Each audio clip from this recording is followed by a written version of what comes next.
안녕하세요. 사연에 빠지다의 DJ 민영입니다. 오늘도 두 가지 사연 준비되어 있으니 재미있게 들어주시고요. 구독과 좋아요 버튼도 꼭 눌러주세요. 그럼 오늘의 사연 함께 시작해 볼게요. 안녕하세요. 저는 한 남자의 아내로, 두 아이의 엄마로, 그리고 한 회사의 임원으로서 아주 바쁘게 살아가고 있는 50대 여성입니다. 워킹맘으로 살아가시는 분들이라면 다들 이해하시겠지만 주어진 역할 모두 너무나 소중하고 중요한 일들이라 제가 아내로서, 엄마로서, 직장인으로서 잘 해내고 있는지 의심이 들 때도 많아요. 내가 욕심이 너무 많아서 아내로서, 엄마로서 잘하고 있는 건지 걱정이 될 때도 많습니다. 하지만 지금까지 훌륭한 직장인으로 사는 제가 여전히 멋지다며 엄지를 치켜 올리는 남편과 일하는 엄마를 항상 응원해주는 아들, 딸 덕분에 힘내서 살 수 있는 것 같아요. 이렇듯 제 가족들은 직장인으로서의 제 가치를 인정해주며 서로를 보듬어주는 소중한 존재이지만 이런 저를 깎아내리지 못해 안달인 사람들도 있었습니다. 바로 제 동서되는 사람들이에요. 사람의 진정한 가치를 평가하지는 못할 망정 항상 눈에 보이는 성과에 집착하고 사람을 조건으로 따지는 동서들을 그래도 너른 마음으로 이해해 보려고 했지만 그것도 그럴 가치가 있는 사람한테나 통하는 일이더라고요. 그래도 제가 성격이 무던한 편이라 그러려니 늘 넘어가고는 했는데 정작 저보다 제 남편이 저를 깔아뭉개지 못해 안달인 동서들에게 아주 화가 많이 났던 모양이에요. 내 마누라 발끝에도 못 미치는 인간들이 감히 누구 앞에서 내 아내를 무시해? 내 도움 없었으면 사람 사는 꼴도 못 갖추고 살았을 것들이. 아주버님, 저희가 잘못했어요. 그냥 저희는 아주버님 조건에 비해서 형님 조건이 떨어지니까 안타까운 마음에. 이게 아직도 정신을 못 차리고? 고정하세요, 아주버님. 저희가 정말 잘못했어요. 저희 남편이 부처님 가운데 토박이라고 불리는 사람이거든요. 평소에는 늘 허허 웃는 낯이라 좀 얕잡아 보는 어리석은 사람들도 많은 편인데 저들 역시 제 남편을 그렇게만 봤겠죠. 하늘 무서운 줄 모르고 저 깔보다가 저보다 또 더 저를 아끼는 저희 남편에게 호되게 세상 매운맛을 본 동서들이었죠. 대체 어떻게 된 이야기인지 궁금하신가요? 지금부터 그 자세한 이야기를 들려드리도록 할게요. 저희 남편은 삼형제 중 장남으로 태어났습니다. 형제 모두 머리가 좋은 편이라서 좋은 학교 나와 좋은 대학에 들어갔고요. 그 중에서도 제 남편이 공부 머리가 제일 좋았어요. 셋 중에서도 군계 일학이었죠. 대학도 가장 좋은 곳을 나왔고요. 저 역시 남편과 마찬가지로 저희 친정에서 가장 공부를 잘하는 자식이었습니다. 아무래도 대학 동기로 만나 남편과 유난히 마음이 잘 맞았던 것도 첫째로 태어나 집안 기대를 한껏 받으며 자랐다는 공통점이 있었기에 가능했던 것 아닐까 싶습니다. 저에게는 도련님이 되는 둘째 시숙과 셋째 시숙 역시 캠퍼스 커플로 만나 결혼까지 이르게 된 경우였어요. 아무래도 다들 비슷한 사람끼리 만나기 마련이니 그게 자연스럽기는 하죠. 하지만 맞이인 저희가 가장 먼저 결혼한 건 아니었습니다. 남편도 마찬가지지만 제가 일에 욕심이 좀 많은 편이거든요. 대학 졸업하고는 대학원에 진학한다고 박사학위까지 마친 후에는 제 커리어 쌓느라 바빠서 결혼은 차일피일 미뤄지고 있었습니다. 당시 제 나이를 고려하면 슬슬 혼기가 넘어가고 있었어요. 처음에는 공부 욕심 많은 큰딸 뜻에 군말 없이 따라주시던 저희 친정 부모님조차 이제는 일 좀 그만하고 시집 갔으면 하고 내심 바라셨습니다. 하지만 그런 저를 항상 지지해주고 같은 사회인으로서 존중해준 것이 바로 남편이었어요. 나 당신 일 욕심 많은 거 좋아. 처음부터 모르고 연애 시작했던 것도 아니고 당신같이 능력 있는 사람이 시집 간다고 그 좋은 머리에 집안에만 틀어박히는 게 오히려 사회적인 낭비야. 난 언제고 기다릴 수 있으니까 걱정하지 말고 당신 하고 싶은 거 다 해. 저도 저지만 그 사람도 장남인데 잘난 장남이 여자친구 기다려준다고 홍기가 넘어가도록 장가갈 생각을 하지 않으니 시부모님 속이 어지간히 타실 거였어요. 그럼에도 불구하고 저한테까지 아쉬운 소리 들리지 않도록 남편이 참 신경을 많이 썼습니다. 다시 태어나도 저 사람이 내 짝이다 싶을 정도로 저를 많이 배려해준 사람이죠. 사정이 이렇다 보니 남편 동생들이 형님을 앞지르고 먼저 결혼을 하게 된 거죠. 특히 둘째 시숙의 경우에는 예정보다 이르게 아이가 먼저 생기는 바람에 결혼을 서두르게 되었습니다. 한 해 후배와 교제 중이던 둘째 시숙은 이제 막 취업을 해서 모아둔 돈도 변변치 않은 상황이었어요. 둘째 동서가 둘째 시숙이 군대 가는 동안 대기업에 취직을 하긴 했지만 이제 연차 얼마 되지도 않은 직원이 덜컥 임신까지 해서 자리를 비우게 되었으니 동서도 여간 회사 눈치가 보이는 게 아니었을 거예요. 둘 다 아직 사회에서 제대로 자리를 잡지 못한 상황이었지만 점점 배는 불러가고 있으니 결혼을 미룰 수 있는 상황도 아니었죠. 그렇게 둘은 결혼할 여건도 제대로 갖추지 못한 상황에서 서둘리 결혼을 하게 되었습니다. 셋째 시숙 사정도 그리 다르지는 않았습니다. 그래도 결혼 당시에 셋째 동서가 대기업 취직 후 돈을 좀 모으긴 했으나 문제는 셋째 시숙이었어요. 무슨 팔자에도 없는 사업병에 걸렸는지 대학 졸업하고 바로 취직할 생각은 하지 않고 동기들과 스타트업 기업을 연다 어쩐다 시간만 죽이다 벌써 몇 년을 허송세월했거든요.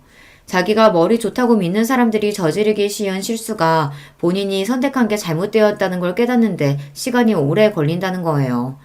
좀처럼 자신의 실수를 인정하지 못하고 그 좋은 머리로 고생을 하는 경우를 저희 학교 선후배 중에서도 자주 봤어요.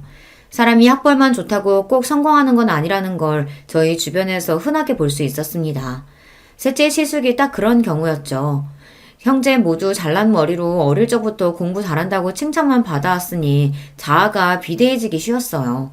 세상에 잘난 사람이 얼마나 많은데 그걸 늦게 깨달을수록 본인 고생만 커지는 법이죠.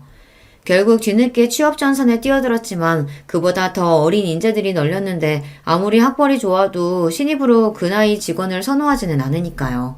결국 본인 욕심보다 훨씬 못한 직장에 다니게 된 셋째 시숙이었습니다.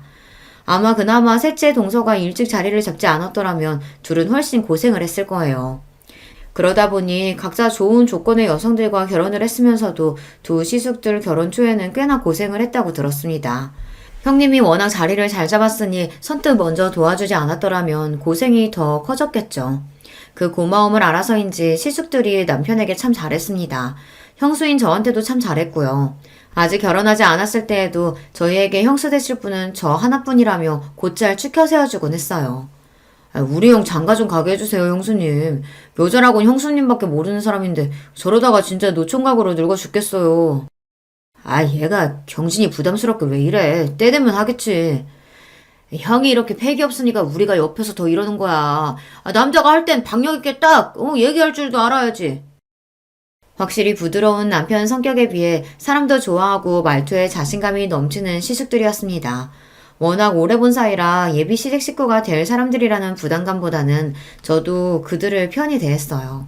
그래서 결혼해서도 시댁 식구들과는 잡음 없이 잘 지낼 수 있을 줄만 알았습니다. 연애를 제법 오래 했기 때문에 이미 양가 부모님들과는 모두들 안면이 있었고 큰아들 늦은 결혼의 원흉이긴 했으나 남편이 워낙 제게 유별나게 굴었기 때문에 저 아니면 결코 결혼하지 않을 거라는 것도 알고 계셨거든요. 이러나 저러나 남편의 유한 성격은 시부모님 유전이었기에 이런 부족한 며느리도 사랑으로 감싸주셨죠. 저희 친정에서 제 남편에 대한 대접은 거의 국빈 대접이라고 해도 과언이 아니었습니다. 아무리 잘난 딸내미라고 하더라도 남편 조건 역시 그에 못지 않았고 지금이야 여자들도 자기 목소리 내며 어깨 펴고 사는 시절이라고 하지만 저 시집 갈 때만 하더라도 여자가 너무 조건 좋은 것도 결혼 상대로 그리 반기는 분위기는 아니었거든요. 결혼하면서 일 정리하는 여자들이 대부분이었고요.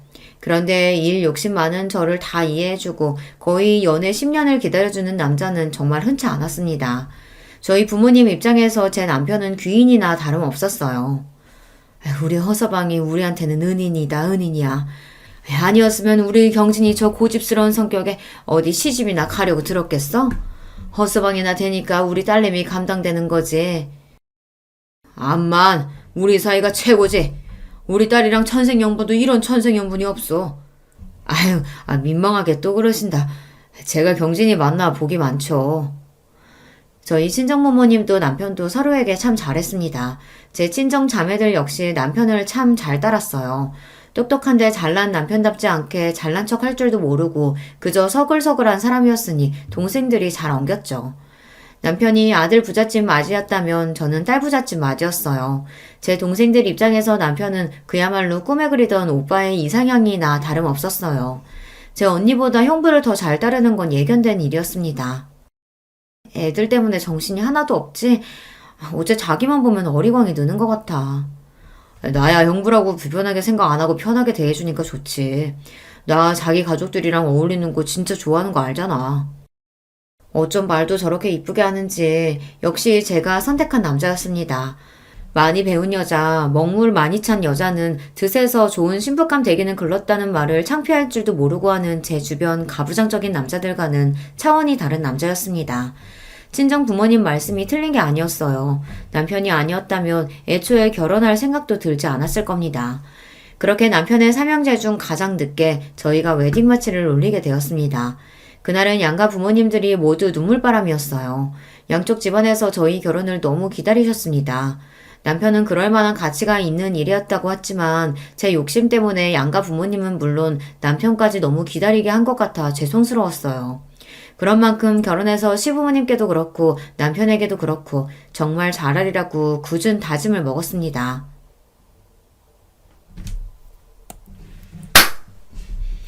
그런 만큼 결혼해서 시부모님께도 그렇고 남편에게도 그렇고 정말 잘하리라고 굳은 마음을 먹었습니다. 연애할 때도 저한테 참 잘하는 사람이었지만 같이 사니까 남편은 정말 자상하고 가정적인 남자였어요. 저 결혼하고 나서 제 손으로 아침 차려본 일이 손에 꼽힐 정도예요. 제가 워낙 아침잠이 많은 편이거든요. 아침 시간에는 늘 출근 준비하는 것만으로도 전쟁일 정도입니다. 반면 남편은 저보다 훨씬 잠이 적은 편이에요. 아침에는 항상 저보다 먼저 일어나고요. 신혼초에는 저 깰 때쯤 이미 자기 출근 준비를 다 마치고 같이 먹을 아침까지 차려놓는 남편한테 민망한 일이 한두 번이 아니었습니다. 그렇게 머쓱해하는 저를 보며 남편이 대수롭지 않게 말했습니다. 저녁 준비는 거의 당신이 다 하잖아. 그럼 내가 아침 준비할 수도 있는 거지. 둘 다 출근하느라 바쁜 거 똑같은데 당신만 요리하라는 법 있어? 그렇게 지금까지 남편이 차려주는 따순밥 먹으며 출근을 하고 있습니다. 신혼 때와 한결같은 모습에 제가 남편 하나는 참 잘 골랐다 싶어요. 처음에는 이상하게 생각하던 친정 부모님도 이제는 좋은 사위 만나 딸 자식 호강하고 산다며 좋아하십니다. 우리네 부모님들 보기에 요리야 결혼한 여자가 전담하는 일이니 처음에는 남편이 저 먹을 걸 챙기는 걸 보고 저희 친정 부모님이 더 안절부절 못하시더라고요. 하지만 저한테 똑같이 설명하는 남편 말에 결국 저희 친정 부모님도 고개를 끄덕이셨습니다. 허서방 하는 말 듣고 보니 그것도 참 일리가 있다. 그래, 일은 똑같이 나가는데 부엌 일은 우리 애만 하는 것도 말이 안 되지. 하지만 그건 그렇고 그렇다고 한들 우리나라 같은 환경에서 자란 남자가 그걸 잘못된 줄 알고 행동으로 보여주기가 쉬운 일이 아닌데. 나도 참 반성이 되네. 제 말이 딱 그겁니다. 잘못된 걸 알았다고 주변 다른 남자들과 다르게 행동하는 게 우리나라 같은 사회에서 쉽지 않다는 거 저도 잘 알아요. 남편은 한마디로 주변 남자들의 공공의 적이었습니다. 자기들처럼 살면 편히 살 수 있는데 남편 하는 걸 보면 여자들이 한마디씩 할 테니 남자들 입장에서는 저희 남편이 곱게 보이지 않았겠죠. 그럴수록 저한테는 더더욱 예쁘고 귀한 남편이었지만 말입니다. 그런 저희 남편을 보며 자라서 그런지 시숙들도 퍽 가정적인 남자들이었습니다. 비록 형님 수준에 미치지는 못했지만 말입니다. 셋 다 술도 잘 안 하고 담배도 안 하고 칼퇴근하면 다른 데 안 가고 곧장 집으로 향하는 아내 바라기였어요.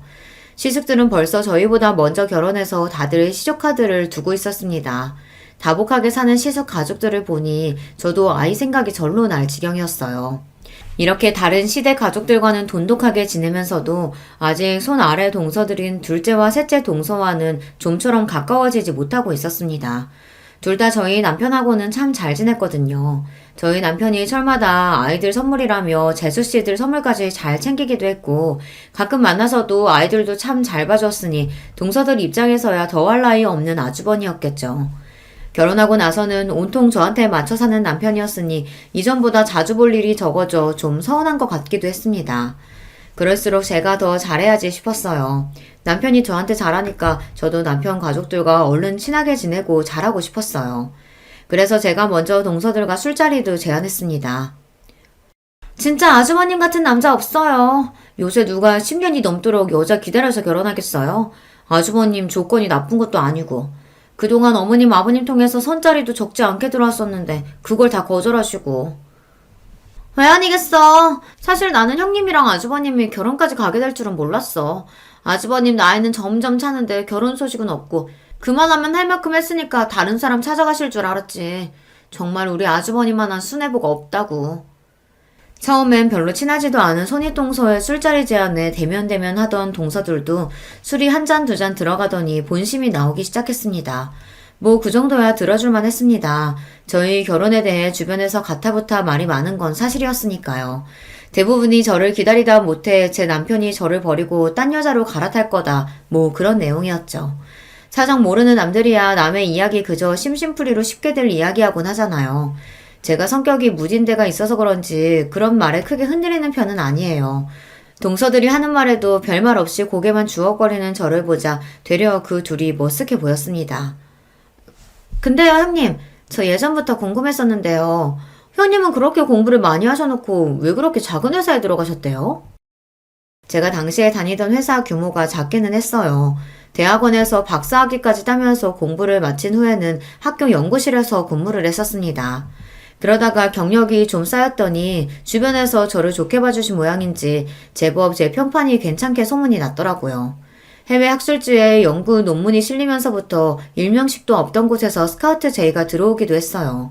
최종적으로 제가 자리를 옮긴 곳은 같은 학교 선배이자 연구실 선배이기도 한 지금의 회사 대표님이 갓 설립한 신생 기업이었습니다. 처음 시작할 때 직원이 10명이 채 되지 않았으니 중소기업 치고도 규모가 작은 편이었죠. 셋째 동서가 의문을 가질 만도 하다고 생각했습니다. 지금 회사 대표님이 내가 평소에 존경하던 선배님이시거든. 같이 일하면서 배울 점도 많았고 학교에서 인정도 받고 계시고 지금은 작아도 앞으로 성장 가능성이 높다고 생각해서 자리 옮기게 됐어. 아무리 그래도 이제 막 시작한 작은 회사인데 좀 위험하지 않아요? 전에 연구원 다니셨다면서요. 남 보기에도 그쪽이 훨씬 낫잖아요. 저는 저 나름대로 제 미래가 걸린 일이니 신중하게 생각해서 결정한 일이거든요. 그리고 실제로 아직 규모가 크지 않았음에도 불구하고 각종 정부 사업도 따내고 해외에서도 슬슬 입질이 올 정도로 작지만 내실 있는 회사였습니다. 같은 업계에서도 떠오르는 우수 기업으로 평가를 받고 있었고요. 하지만 그거야 아직 업계 내부 사람인 저희끼리 이야기고 아무래도 일반 대중들이 보기에는 회사 규모도 크고 이름도 유명한 대기업이 훨씬 좋아 보이겠죠. 두 사람 모두 대기업에 다니고 있으니 아무래도 대기업 사원으로서의 자부심도 있을 테고요. 요즘도 그렇지만 당시에도 대기업 들어가기가 쉽지 않았어요. 열심히 공부해서 어렵게 들어간 회사일 테니 애사심이 넘칠 수도 있죠.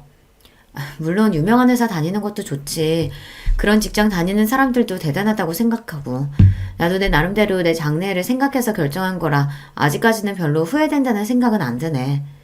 그냥 이렇게 두루뭉술 말했어요. 괜히 대기업 다니는 동서들 심기 거스르고 싶지도 않았고 아무래도 저희 회사가 전문 분야를 다루고 있다 보니 그걸 일일이 설명하는 것도 술자리 화제로는 어울리지 않는 것 같아서요. 그리고 그 얘기는 어영부영 마무리가 되었습니다. 그거 말고도 화제거리야 많으니까요. 형님, 아이 계획은 있으세요? 아주버님이나 형님이나 이제 나이가 적지 않으신데 이제 더 미루면 안 되지 않겠어요? 그래야지. 생기면 생기는 대로 낳을 생각이야. 생기는 대로 낳는다뇨. 형님 이제 그러실 나이 아니에요. 일 그만두고 임신 준비만 해도 늦는다고요. 당시 제 나이가 30대 중반을 향해 가고 있었습니다. 지금으로서야 30 넘어 결혼하는 경우가 대부분이니 늦었다고 하기도 민망한 나이지만 저 결혼한 지 얼마 안 된 시점만 하더라도 초산의 제 나이인 산모는 드물긴 했습니다. 그래서 결혼하면서 남편보다 제가 먼저 아이 이야기를 꺼내기도 했어요. 물론 남편인 괜히 제가 스트레스 받을까봐 너무 급하게 생각하지 말고 기다려보자고 하긴 했지만요. 그래서 저 역시 가급적이면 아이가 얼른 생겼으면 했지만 제 일에 대한 이야기까지 건드리는 건 좀 불쾌했어요. 말씀드렸다시피 제가 일욕심이 있어서 지금까지 공부하고 커리어 쌓느라 결혼이 늦어진 건데 결혼과 출산 때문에 그걸 놓을 생각은 전혀 없었습니다. 걱정해주는 건 알겠는데 다른 건 몰라도 일만큼은 뭐라고 안 했으면 좋겠어. 나한테는 정말 중요한 문제거든. 아이 가지기 위해서건 낳고 나서건 일 그만둘 생각은 전혀 없어. 동서들도 조카들 낳고도 회사 잘 다니고 있잖아. 그거야 저희는 애들 낳을 때 나이가 어리기도 했고 또 저희는 대기업 다녀서 회사 복지도 잘 되어 있잖아요. 아무래도 중소기업이랑은 다르죠. 제가 중소기업에 다니기는 했지만 저희 회사 복지도 대기업 못지 않았어요. 애초에 선배 회사에 들어갈 때 그런 부분도 고려를 안 한 게 아니거든요. 작은 회사 들어가서 노동력 착취당하고 고생하던 친구들도 있었기에 그런 부분에는 예민한 편이거든요. 선배는 당시로는 흔치 않게 유학 경험도 있고 그런 부분에서도 선진적인 데가 있었습니다. 지금은 흔한 형태이지만 전 직원들에게 회사 지분 일부와 인센티브를 제공하기도 했고요. 현재보다 미래가 기대되는 회사이기에 이런 점들이 모두 매력 포인트로 다가왔습니다. 한마디로 동서들에게 그런 걱정을 들어야 할 필요는 없었다는 거예요. 어쨌든 그런 점들 또한 일일이 설명할 필요는 없다고 생각했기에 그것도 그냥 그렇게 넘겼습니다. 이래저래 걸리는 부분들은 좀 있었습니다만 이만하면 생각보다 그 자리가 그렇게 힘들지는 않았다고 생각했어요. 비록 자신들이 다니는 대기업에 대한 자부심이 좀 지나쳐서 다른 사람 일자리를 좀 업심여기 있는 경향이 있다고 느껴지기는 했으나 그런 사람들이야 워낙 많이 봐서 그러려니 하기도 했고요. 그리고 내내 직업인으로서만 산 저보다는 직장 경험과 결혼 생활을 모두 겪어본 동서들이 하는 말이 더 현실에 기반하고 있지 않을까 싶기도 했어요.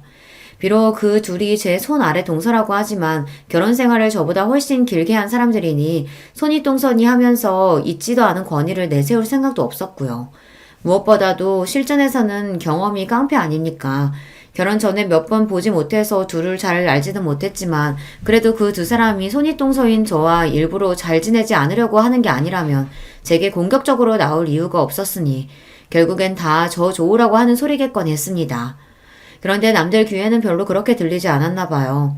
그러고 나서 얼마 지나지 않아 명절을 맞이해 시댁에 온 가족이 모였습니다. 저희 친정은 저보다 일찍 결혼한 여동생들이 있긴 해도 아직 아이가 없어서 명절이라고 그렇게 시끄러운 편이 아니에요. 그런데 시댁에는 아이들도 여럿이다 보니 북적북적한 게 제법 텔레비전에서 나오는 명절 분위기가 나더라고요. 좀 정신이 없기는 했지만 이것도 나름 명절답고 괜찮다 싶었습니다. 차례 지내고 할 일 다 끝나고 나니 다들 맛있는 거 먹으면서 서로 근황도 전하고 이야기꽃을 피웠습니다.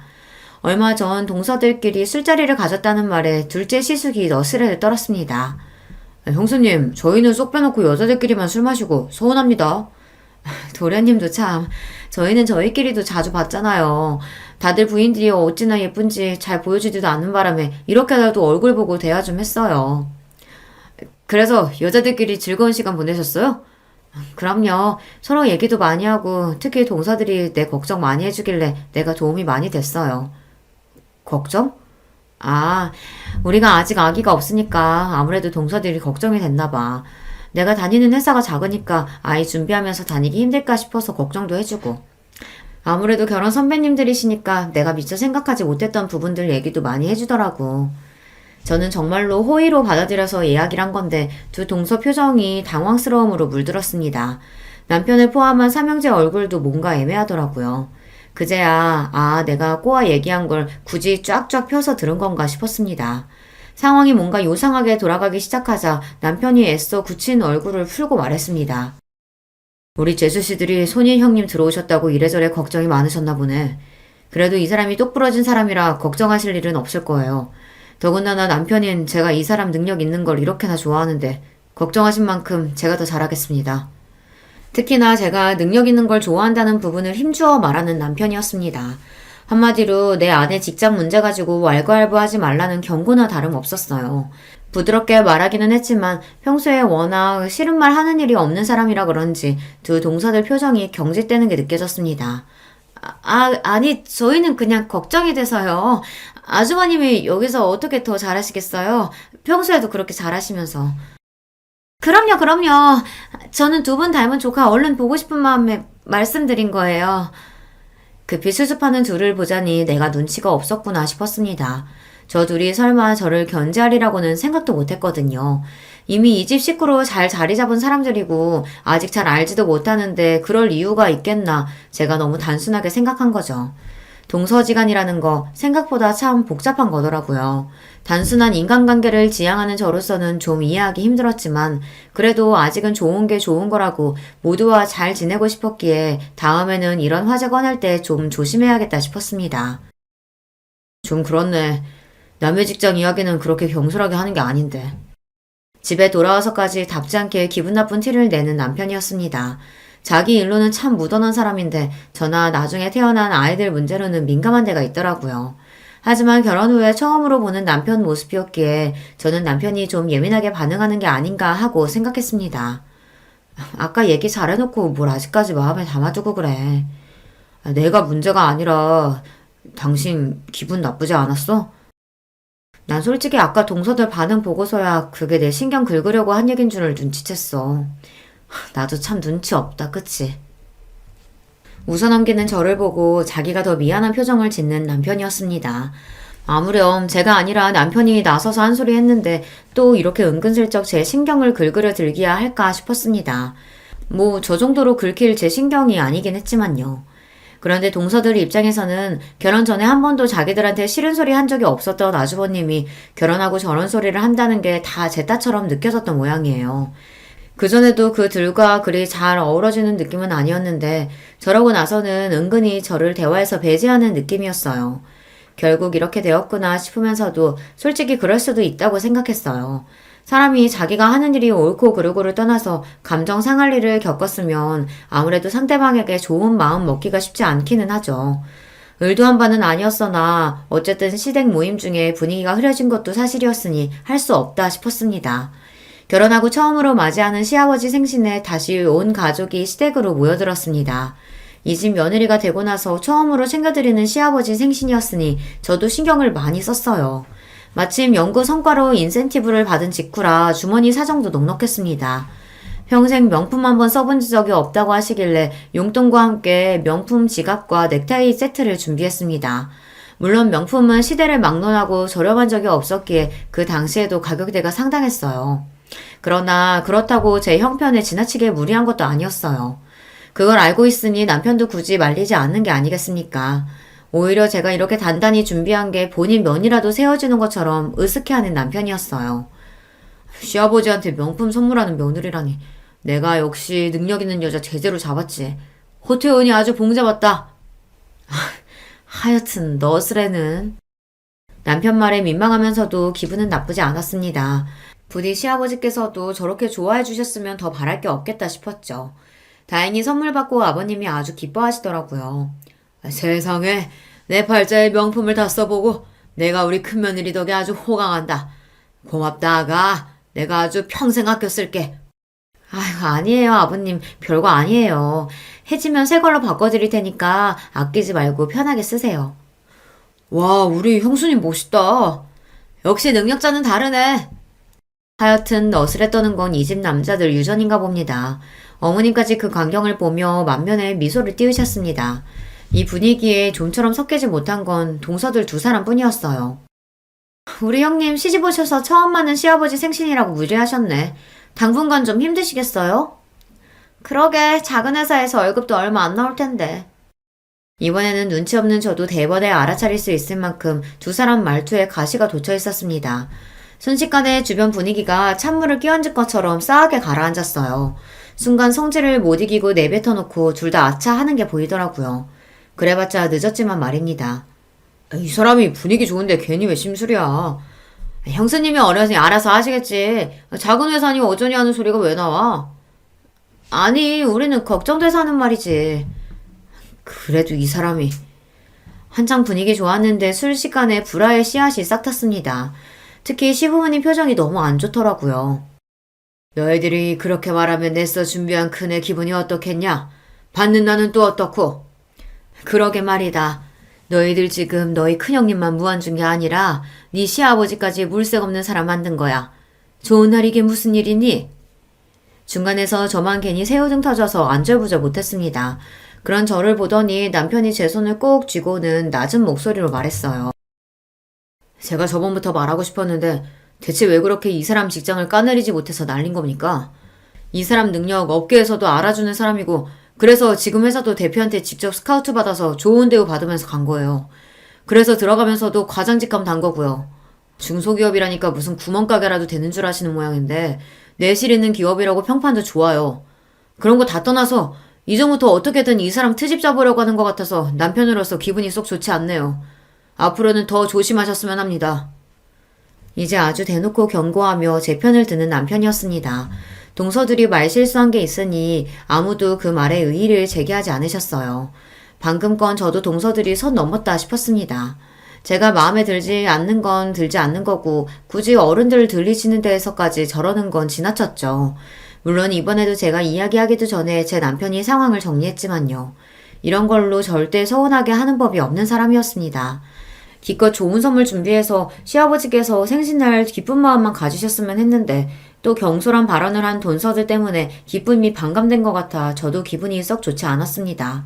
하필 생신에 왜 그런 소리를 해서 다음에 저런 소리 하면 그때는 나도 제대로 한 소리 해야지 싶었습니다. 그렇게 애매한 분위기 속에 자리를 파하게 되었어요. 그리고 얼마지 않아 저에게 기쁜 소식이 생겼습니다. 오랜 시간 공을 들였던 프로젝트가 성황리에 마무리되어 해외 특허까지 따내게 된 거였어요. 대부분의 프로젝트 책임자가 선배인 대표님이었던 예전과 달리 제가 단독으로 책임자로 나선 건이었죠. 당연히 대표님도 뛸 듯이 기뻐하셨습니다. 내가 뭐라 그랬어? 내가 너 연구실 나온 거 절대로 후회하지 않게 해줄 거라고 했지? 여기서 훨씬 네 재능 펼칠 기회 많을 거라고. 내가 사람 보는 눈이 틀리지가 않았어. 회사에서는 깍듯하게 직급으로 부르던 것도 있고 기쁨을 감추지 못하는 대표님이셨습니다. 저 역시 뿌듯했어요. 연구실 시절 제 이름으로 논문 기재에 성공한 적이 있기는 해도 이렇게 눈에 띄는 성과는 저도 처음이었으니까요. 지금까지 긴 시간 밤을 새워가며 열심히 공부한 보람이 느껴지는 순간이었습니다. 과장으로 입사한 지 1년을 조금 넘긴 시점에 승진까지 하게 되었어요. 무려 부장 자리였어요. 아무리 작은 회사라고 해도 제 나이를 고려했을 때 초고속 승진이나 다름없었습니다. 차장 직급이 없는 저희 회사에서는 다음에 승진하면 바로 이사진으로 경영 참여가 가능할 정도였어요. 규모가 작은 만큼 전문 인력으로만 채운 자리였기 때문에 쉽지 않은 일이었습니다. 게다가 회사는 날이 다르게 기업 가치를 높여가고 있었습니다. 얼마 전 상장한 이후 입사 때 제게 주어진 회사 지분의 가치가 쑥쑥 올라가고 있었고요. 이래서 회사 스타팅 멤버로 들어가는 게 참 중요해요. 이 기쁜 소식을 가장 먼저 전한 건 역시 남편이었습니다. 근무 시간 중에 전화를 받아놓고도 제가 승진 소식과 프로젝트 성공 소식을 함께 전하자 전화통이 떠나가도록 기뻐서 소리를 지르는 남편이었습니다. 여보, 정말 축하해. 우리 경진이 진짜 대단하다. 그동안 그걸로 그렇게 가슴을 졸이더니 결국은 해내는구나. 이제 이 과장님이 아니라 이 부장님이네? 신랑은 이제 간신히 과장 달았는데 우리 마누라는 부장님이라니. 내가 알아서 모셔야겠다. 이렇게 아니라 오늘은 축하 파티를 제대로 열어주겠다는 남편을 겨우 진정시켜 전화를 끊었습니다. 기쁜 일이 생겼을 때 나보다 더 기뻐해주는 사람이 있다는 게 참 좋더라고요. 역시 이 사람과 결혼하길 잘했다는 생각에 뿌듯했습니다. 신이 난 남편이 사방에 전화를 돌리는 바람에 온 식구들이 제 승진 소식을 당일에 접하게 되셨어요. 친정이고 시댁이고 할 거 없이 말입니다. 친정 부모님과 시부모님들이 다들 고생했다며 내일처럼 기뻐해 주셔서 몸둘 바를 모르겠으면서도 기분이 좋았어요. 이제는 내 새끼 잘했다며 칭찬해 주시는 분들이 두 분 더 늘어나셨으니까요. 시숙들 역시 축하 전화를 걸어왔습니다. 우리 형수님 진짜 대단하다. 나는 부장님은 배불뚝이 중년 아저씨나 돼야 되는 건 줄 알았는데 우리 형수님은 벌써 관리직급이네요. 나 아는 중에 가장 출세한 사람이 형수님인 거 알아요? 우리 파티해야죠, 파티. 이런 경사에. 아휴, 파티는 무슨. 축하해 주신 것만으로도 감사해요. 한사코 거절하는 저에게 파티를 해준다고 난리가 난 둘째 시숙이었습니다. 저를 축하하려고 하는 것 또한 진심이었겠지만 얼마 전 시아버지 생신날 서로 감정 상한 일이 있었으니 제 승진 축하 겸 동서들과 감정을 풀 자리를 만들려고 한 거겠죠. 저 역시 앞으로 계속 볼 사람들이라면 얼른 감정을 풀고 잘 지내고 싶었기에 평소와 달리 화끈하게 말했습니다. 에이, 기분이다. 내가 승진턱 낼게요. 우리 다 같이 한번 뭉쳐요. 와, 화끈하다. 그렇게 세 부부끼리 회풀을 푸는 자리가 마련되었어요. 이래저래 감정이 가스레질 일이 많았던 터라 이참에 다들 풀었으면 싶어서 일부러 제가 정말 기분 낼 때나 가는 고급 라운지바에 예약을 잡았습니다. 당시에는 아직 그런 문화가 활성화되지 않아 저랑 남편을 제외하고 그런 고급스러운 곳은 처음 경험하는 거였어요. 와, 형수님 오늘 단단히 준비하셨네. 형수님 덕분에 이런 데도 다 와보고 진짜 호강하네요.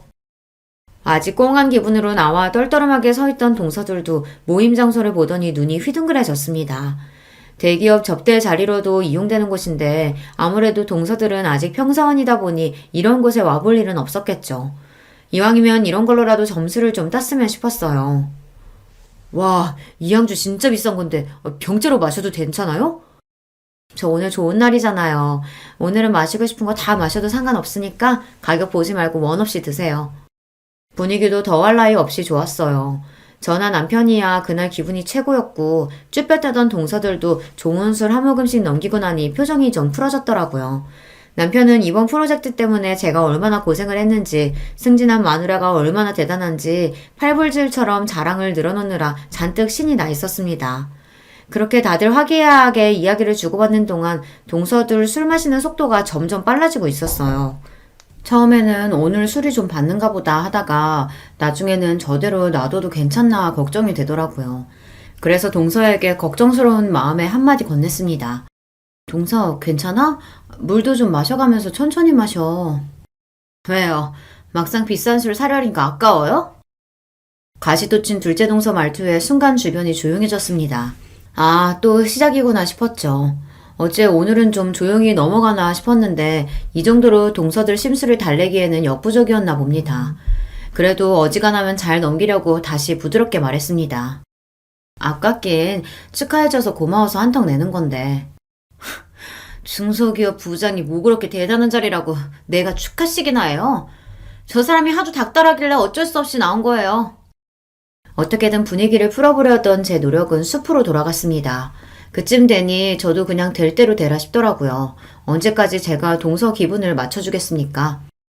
동서, 축하해줄 생각 없으면 그냥 거절하지 그랬어. 꼭 그렇게 꼬아서 말해야겠어? 이제 본심 나오시나 보네. 왜요? 저희가 축하 안 한다니까 안 입고 오세요? 아니 근데 대기업 때는 저희 입장에서야 중소기업 부장 별거 아닌 건 당연한 거 아니에요? 당신 진짜 미쳤어? 아 내가 틀린 소리 했어? 왜 소리를 질러? 나만 해도 어떻게든 계약 하나 따내겠다고 들러붙는 중소기업 부장들이 한둘인 줄 알아. 누가 들으면 아주 대기업 회장님이라도 되신 줄 알겠어. 유세도 이런 유세가 없네. 이 사람이 어떻게 이렇게 못난 소리만 골라서 하냐? 아, 당장 형수님한테 사과드리지 못해? 못해, 안 해. 내가 뭐가 아쉬워서 중소기업 직원한테 사과씩이나 해야 돼? 아주 가관이었습니다. 더는 못 봐주겠기에 한 소리 하려던 차에 남편이 먼저 선수를 쳤습니다. 다들 이 박치지 못해? 남편 입에서 처음 듣는 욕설에 다들 그 자리에 얼어붙어 버렸습니다. 욕을 듣는 당사자인 동서들도 그렇지만 저도 정말 놀랐어요. 남편이 그렇게까지 화내는 모습은 그때 처음 보았습니다. 내가 내 마누라 자랑스러워서 부르는 자리에 유세? 이 사람은 평생 자기 자랑이라고는 할 줄 모르는 사람이야.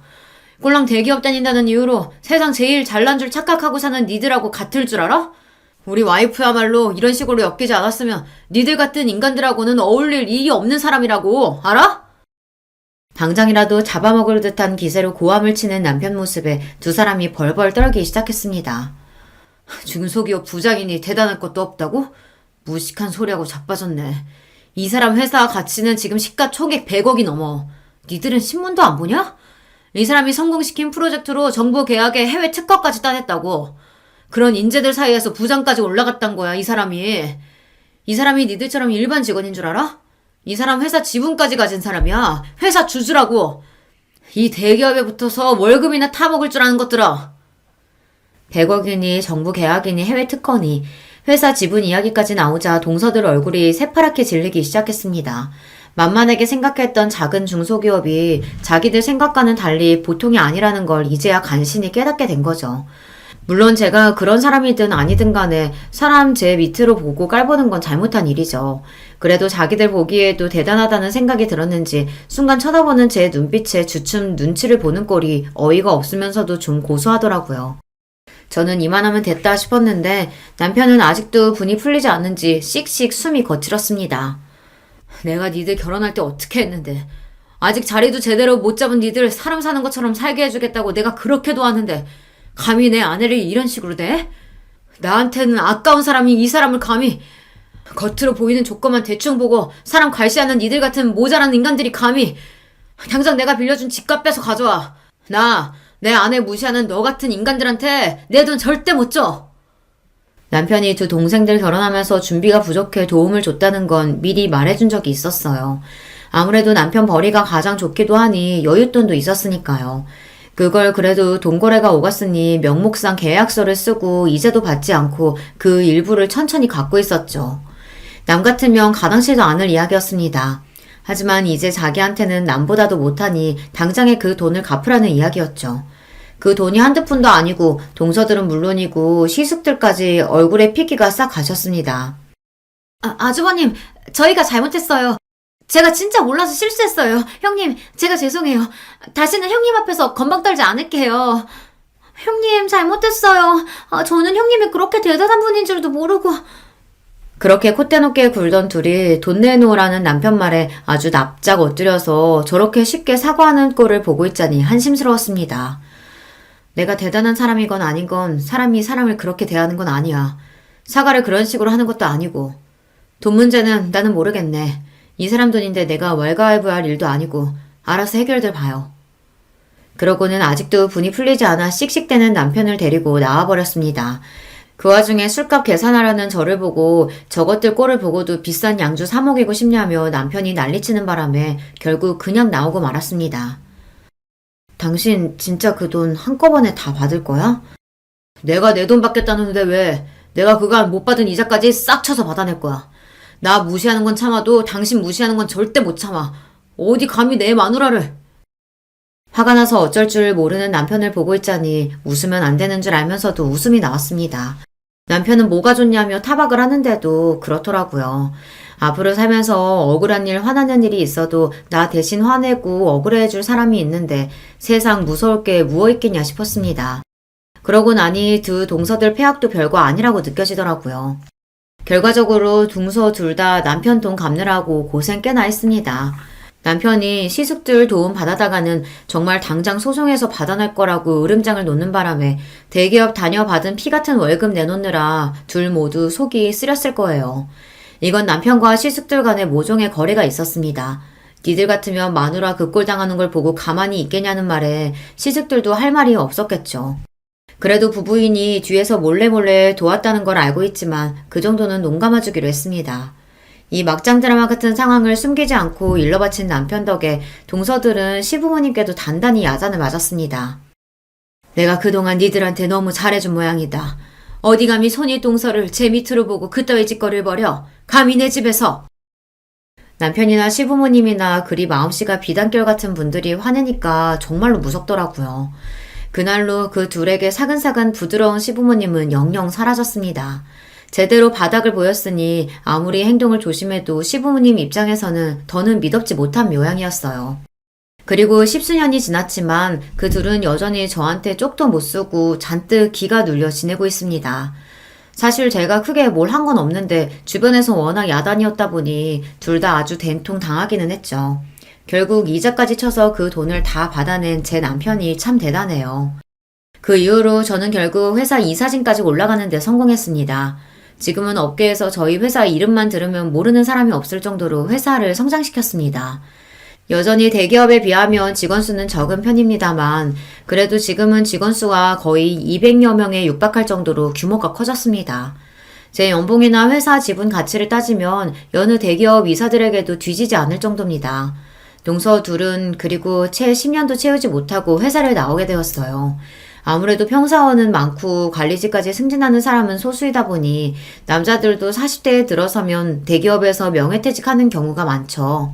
아이까지 있고 승진에 실패한 동서들이 끝까지 대기업에서 살아남기는 힘들었을 겁니다. 대기업 다니는 게 평생 가장 큰 자랑인 두 사람이었는데 결국 이 나이까지 왕성하게 사회활동하는 사람은 저뿐이네요.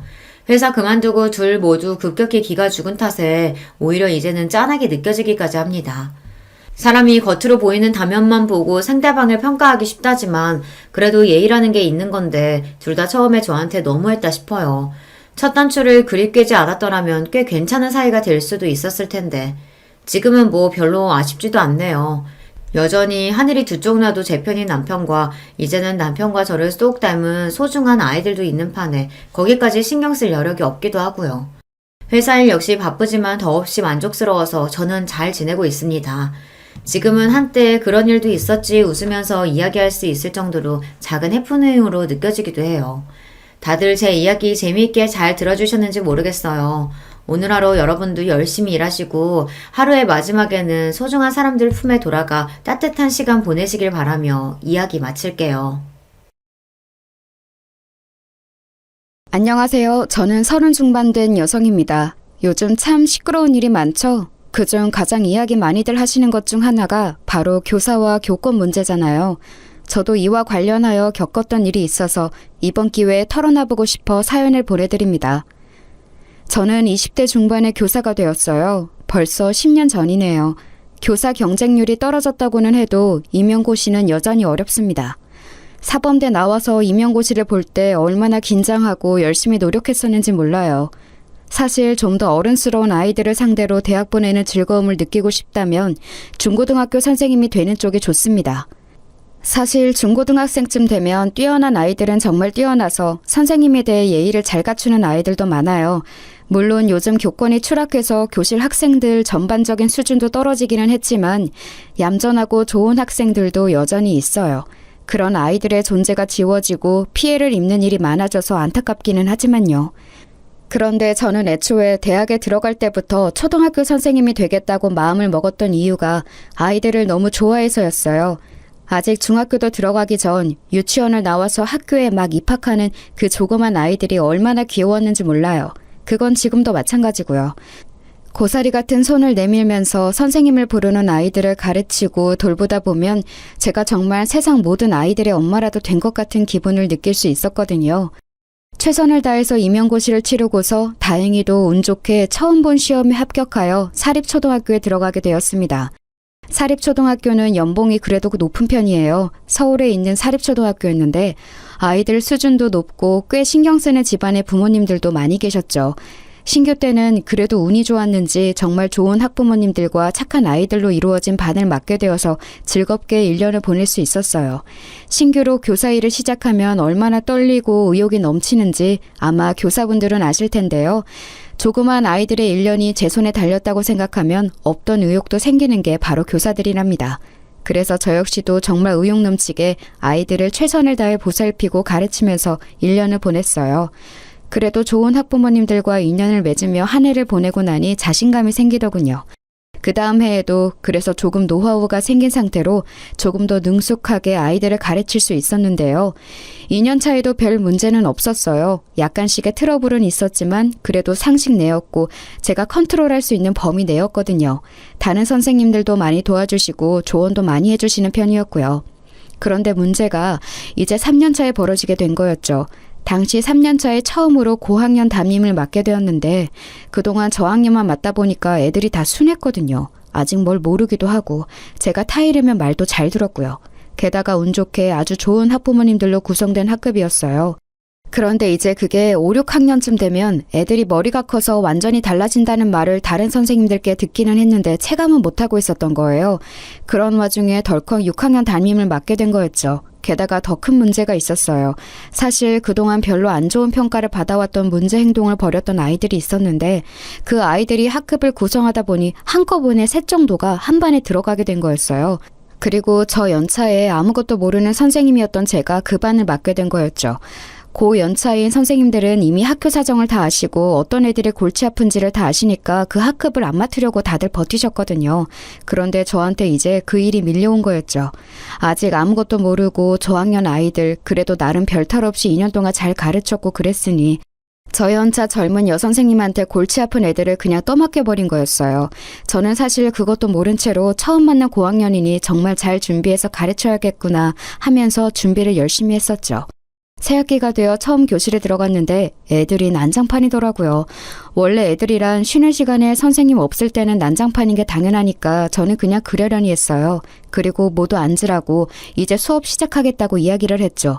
그런데 몇몇 애들을 제외하고는 애들이 조용하지를 않는 거예요. 제 말도 안 듣고 그냥 자리에 서서 계속 떠들고만 있어서 선생님이 들어온 줄을 모르나 하고서 좀 소리를 높여서 애들을 불렀어요. 애들아 이제 좀 조용히 하고 수업 시작하자 이런 식으로 이야기를 했죠. 그랬더니 반 애들이 저를 쓱 돌아보는데 좀 귀찮다는 눈길 있죠? 그런 식으로 돌아보더군요. 저학년 애기들한테서는 한 번도 받아본 적 없는 시선이라서 저는 좀 충격을 받기도 했습니다. 그런데 겨우 시선 가지고 애들 타박할 수는 없는 노릇이라 그냥 서서 애들이 간신히 자리에 앉는 꼴을 보고 있었죠. 그중에 유달리 한 애가 느적거리면서 늦게 자리로 가서 앉더라고요. 앉아서도 계속 다리를 떨고 책하고 공책을 집어던지면서 중얼중얼대고요. 솔직히 저는 그 애가 요새 문제되는 발달장애라도 가진 아이인 줄 알았어요. 하지만 제가 이 반을 맡을 때 그런 특성을 가진 아이는 없다고 알고 있었고 전달받은 바도 전혀 없었거든요. 그래서 좀 수상해서 걔를 자세히 들여다보고 있었죠. 첫날은 어찌어찌 지나갔는데 바로 그 다음날부터 시끄러워지기 시작했어요. 다음날 제가 수업에 들어가니까 애들이 여전히 떠들고 있더라고요. 그래서 다시 자리에 앉으라고 이제 수업 시작한다고 제가 소리를 좀 높였어요. 그런데 애들이 왁자지껄 떠들고 있으면 제 목소리가 충분히 안 들릴 때도 많이 있거든요. 그래서 하도 앉지 않기에 조금 더 크게 말을 했었죠. 그날도 애들이 귀찮다는 듯한 얼굴을 하고서는 미적거리면서 자리에 가서 앉았어요. 그런데 몇몇은 아예 제가 왔다는 사실을 알고 제 얼굴을 보고서도 교실에 서서 계속 저희들끼리 장난을 치고 있더라고요. 심지어 그 와중에 한 애는 교실 바닥에 찍찍 침을 뱉어대고 있었어요. 저는 애들한테 다가가서 화가 나는 것을 참고서 조용히 지시했습니다. 자, 애들아, 이제 수업 시작할 텐데 자리에 가서 앉아야지. 싫은데요? 순간 저는 귀를 의심했습니다. 아무리 요즘 애들이 건방지다고는 해도 초등학생이 이런 식으로 선생님한테 말대답을 할 수 있다니 믿을 수가 없었어요. 아무리 고학년이라고는 해도 아직 중학교도 들어가지 않은 아이들이었는데 말이죠. 자리에 앉아야 해요. 그래야 친구들하고 같이 공부를 하지. 하지만 어쨌든 요즘은 안 좋은 말로 꾸중이라도 하면 학생들이 도리어 선생님한테 반발한다는 것을 알고 있었기 때문에 저는 좋은 말로 타일렀습니다. 그렇게 건방진 아이들이 이런 말에 제대로 순응할 거라는 기대는 저도 하지는 않았지만요. 싫은데요? 저 여기 서서 들을 건데요? 제 마음대로 할 건데요. 선생님이 뭔데 저한테 자리에 앉아라 말아요? 그 애는 숨도 쉬지 않고 저한테 따발총처럼 건방지게 말을 쏴댔습니다. 학교 애들이 전부 못된 건 아니었어요. 얌전하고 착한 애들은 놀란 채로 저와 그 학생의 눈치를 보고 있었죠. 하지만 그의 주변으로 하필 그 품행이 바르지 않은 애들이 모여 앉아 있어서 걔네들은 제 얼굴을 보면서 희죽이고 웃고 있었어요. 제가 당황해서 얼굴이 굳어지는 반응을 즐기는 게 뻔했죠. 저는 겨우 교사로 일한 지 3년째 된 어린 선생님이었고 학생들이 이렇게 노골적으로 반항하는 것을 처음 겪어서 너무 당황했어요.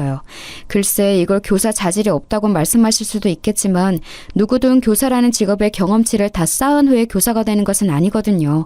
저도 당시 저연차 교사로서 아이들에 대한 경험이 무척 적은 상황이었고요. 솔직히 그러면 안 되는데 저는 저도 모르게 목소리가 높아졌어요. 선생님한테 그렇게 말하면 안 되는 거야. 버릇없이 이게 무슨 말버릇이니? 선생님 지금 저한테 소리치셨어요? 학생한테 소리 지르면 안 되는 거잖아요. 애가 빈정대듯이 말하는데 그때 기싸움에서 밀리며 정말 한 해 동안 아예 애들을 잡을 수가 없겠더군요. 주변에서 얌전한 애들도 숨죽이고 저희를 지켜보고 있었고 좀 못된 애들도 제가 지지 않고 소리를 높이니까 움찔한 기색이었어요. 어쨌거나 아직 중학생도 안 된 초등학생 6학년들이었으니까요. 저도 소리 높여서 큰 소리로 애들한테 말하면 자칫 아동학대로 걸릴 수 있다는 건 알았지만 절대 밀리면 안 될 것 같더군요. 내가 언제 소리를 질렀니? 선생님 목소리는 원래 크다. 그리고 너 지금 선생님한테 대들었으니 뒤로 나가서 10분간 서 있어라. 책 들고 가. 공부는 해야 하지 않니? 제가 엄한 목소리로 꾸짖으니 아이는 움찔하면서 제 눈치를 보았습니다. 아무리 건방진다고 해도 아직 어린애였어요. 사립초라서 아주 불량한 애들은 또 없었거든요. 사실 불안하기는 했어요. 요즘은 초등학교 고학년 애들도 선생님을 우습게 알아서 대들고 심지어 때리기까지 하는 애들도 있다는 건 알고 있었지만 그래도 저는 한 해 동안 애들 가르칠 걸 생각하면 물러날 수가 없더라고요. 다른 사람도 아닌 제가 이 아이들을 전부 책임지고 가르쳐야 했으니까요. 하지만 눈치를 보는 듯했던 그 애는 곧 열받는다면서 크게 소리를 지르고 발을 굴러대기 시작했습니다. 저는 겨우 초등학생인 애가 그렇게 욕을 할 수 있다는 걸 그때 처음 알았어요. 물론 요새 초등학생들이 정말 어른 못지않게 더러운 말도 하고 거칠 수 있다는 건 알았지만 눈앞에서 실제로 목격하는 건 완전히 다른 일이죠. 게다가 제가 가르치는 제 학급에 그런 애가 있다는 사실까지 알게 된 거였으니까요. 심지어 교실 바닥에 침까지 뱉더군요. 그런데 큰 소리가 나서인지 학기 초라 복도를 이리저리 다니며 학급들을 살피던 교감 선생님이 창문 너머로 나타나셨어요. 다른 학급 애들도 숨죽이고 전부 뚫어져라 쳐다보고 있지. 교감 선생님 얼굴도 보이지. 저는 물러나지 않고 단호한 태도지. 이러니까 그 건방진 학생도 더 반항하기가 애매한지 씩씩대면서 뒤로 나가더군요. 제가 책을 가지고 가라고 했지만 책을 도리어 책상 위에 집어던지고서 책상 다리를 걷어차면서 나갔어요. 저는 너무 속이 울렁거리고 심장이 뛰었지만 침착한 척 다시 교탁으로 돌아와서 앞에 섰죠. 그러고 나서 책을 펴라고 하자 애들이 슬금슬금 눈치를 보면서 책을 다들 폈어요. 지금 제가 저 건방진 애하고 기싸움에서 이긴 것이라 애들이 제 말을 듣기 시작한 것이 느껴질 정도였죠. 창문 밖에서는 교감 선생님이 한참이나 지켜보다가 고개를 설레설레 젓고서는 곧 사라지셨어요. 10분이 지난 뒤 쿵쾅대면서 자기 자리로 돌아간 그 애는 노골적으로 불만을 표시하면서 책상에 엎드려서 제 얼굴도 보지 않더군요. 뭐 괜찮았었어요. 학급 다른 친구들의 공부를 방해만 안 한다면요. 문제는 그런 애가 하나 있으면 학급의 면학 분위기가 애초에 다 흐려져 버린다는 거였죠.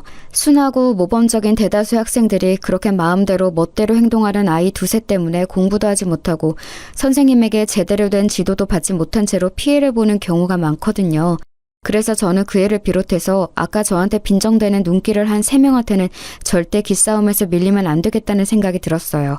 사실 선생으로서 학생하고 기싸움을, 심지어 초등학생하고 기싸움을 이겨야 한다는 생각을 하는 게 너무 한심하긴 했습니다만 그렇다고 해서 여기서 밀릴 수도 없는 일이었죠. 그렇게 그날 수업이 모두 끝나고 나서 애들 가고 난 후 제 뒷정리를 하고 있는데 교감 선생님이 저를 부르시더군요. 손 선생, 내가 아까 지켜봤지만 앞으로는 그렇게 하면 안 돼. 무슨 말인지 알죠? 네? 어떤 거요? 아까 애한테 소리친 거 말이야. 걔 부모님이 좀 그런 분이거든. 언제 어떤 것으로 물고 늘어져서 1년 내내 골치 아프게 할지 모르는 일이라서 그래. 하지만 그렇게 하지 않으면 걔가 학급 분위기를 다 망칠 텐데요. 1년 내내 다른 애들이 피해를 정말 많이 볼 거예요. 걔가 들어간 학급은 어쩔 수가 없어요. 여태까지 계속 그래왔으니까. 그냥 손 선생도 포기하고 걔는 하고 싶은 대로 하게 내버려두는 게 좋아.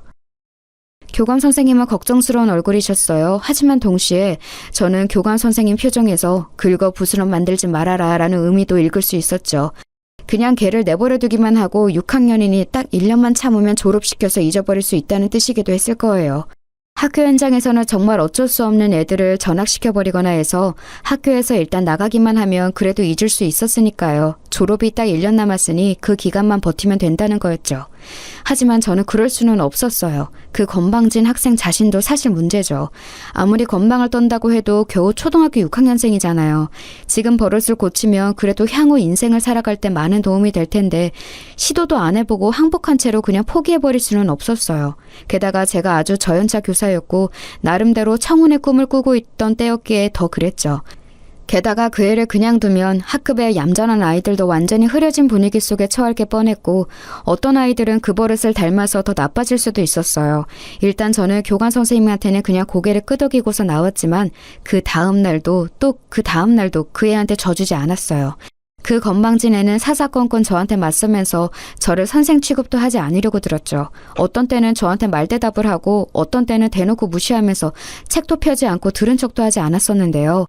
그래도 저는 일단 교감 선생님이 하신 말씀도 있기 때문에 소리는 높이지 않았지만 일단 아이 앞에 앉아서 저를 쳐다보고 말을 들을 때까지 차분하게 계속해서 지시했어요. 그 때문에 다른 아이들이 제대로 공부를 배우지 못해서 피해를 입었지만 그래도 학기 초에 애를 잡아놓는 게 분명히 나을 거라고 생각되어서 별다른 도리가 없더라고요. 그런데 그러다가 제가 결국 목소리를 높이고 화를 내게 된 사건이 터졌죠. 그 애가 몰카를 찍으려고 덤빈 거였어요. 제가 치마를 입고 왔을 때 노골적으로 제 치마 밑으로 핸드폰을 넣어서 촬영하려고 들었거든요. 믿어지세요? 겨우 초등학교 6학년생이 그런 짓을 하더라고요. 제가 살짝 교실을 걸으면서 가르치고 있었거든요. 그런데 맨 앞줄에 앉은 그 녀석이 슬쩍 발을 내밀어서 제 쪽으로 뻗더라고요. 저는 그런가 보다 하고 그냥 애들을 보면서 시선을 위로하고 있었는데 다시 돌아서 앞쪽으로 가려다가 밑을 보게 된 거예요. 그의 녀석이 운동화에다가 핸드폰을 붙여서 제 치마 아래쪽으로 넣어서 촬영을 하고 있더라고요. 저는 저학년을 가르칠 때는 진짜 상상도 못했던 일이라서 순간 열이 뻗쳐서 말이 안 나올 정도더라고요. 저한테 발각된 주제에 그 녀석은 난처해하지도 않고 빙글빙글 웃으면서 핸드폰을 슬쩍 지 쪽으로 가져가는데 제가 빼앗아 버렸어요. 그랬더니 걔가 그러는 거예요. 선생님 핸드폰 주세요. 지금 제 물건 빼앗아 가는 거예요? 너 이게 무슨 짓이야? 지금 뭐 찍은 거야? 너 제정신이니? 저도 모르게 목소리가 있는 힘껏 높아져 있었죠. 네, 물론 아동한테 큰 소리를 내서도 거친 말을 해서도 안 되는 게 교사의 본분인 것은 알아요. 하지만 이런 상황에서 도저히 침착함을 유지할 수가 없었죠. 게다가 저도 당시에는 겨우 20 중반 갓 벗어난 저연자 교사였고 그 애는 덩치가 커서 거의 고등학생처럼 보일 정도인 애였어요. 제가 얼굴이 새빨개지도록 화를 내는데 그 녀석이 그러더군요. 그 핸드폰 내 거고 내가 찍은 것도 내 거예요. 선생님을 건드릴 권리 없어요. 핸드폰 내놔요. 초등학생 어린애가 딱 저렇게 말을 하더라고요. 진짜 정말 닳고 다른 고등학생 양아치 같은 말투라서 순간 정신이 혼미해지더군요. 저는 빼앗은 핸드폰을 그대로 들고 가서 파일 안에 쑤셔 넣었어요. 뒤에서 그 애 녀석이 쫓아오면서 핸드폰 내놓으라고 악을 질러대었고요. 안 된다. 너 이거 찾고 싶으면 부모님 오시라고 해. 선생님 치마 속까지 찍으려고 하는 너 같은 학생은 부모님하고 면담을 해야겠다. 최대한 침착하게 말을 하려고 노력했습니다. 정말 노력 많이 했어요. 하지만 목소리가 떨려 나오는 걸 막을 도리가 없더라고요.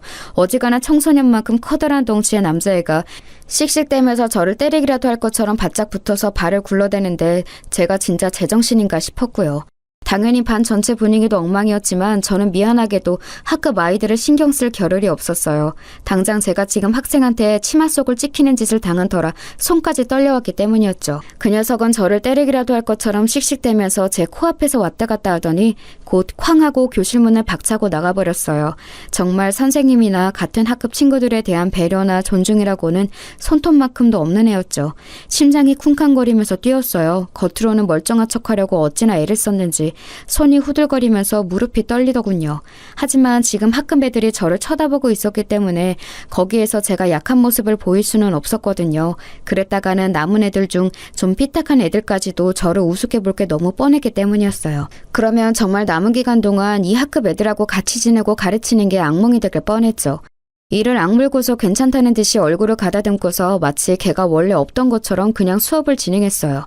그 녀석하고 비슷한 성향인 애들이 눈치를 보면서 딴지를 걸까 말까 하는 게 느껴졌지만 아무런 표정 변화 없이 그대로 쭉 수업을 진행하니까 말없이 수그러들더군요. 아마 제가 조금이라도 흔들렸다면 그 녀석들까지도 저한테 대들면서 비웃고 나가버렸을 게 뻔했어요. 그나마 제가 무표정하게 수업을 지속해서 아무 말도 하지 않은 거였죠. 그러고 나서 저는 그날 교관 선생님과 교장 선생님한테 가서 이런 사실을 알렸습니다. 학생이 선생님의 치마 밑으로 핸드폰을 넣어 몰카를 찍으려 했다는 사실만으로도 이미 범죄였으니까요. 하지만 교관 선생님도 교장 선생님도 별다르게 저를 위해서 화를 내주시지는 않았어요. 그냥 참 그 애가 잘못했다면서 그래도 선생님이니까 한번 참고 넘어갈 줄 아는 말만 계속했죠.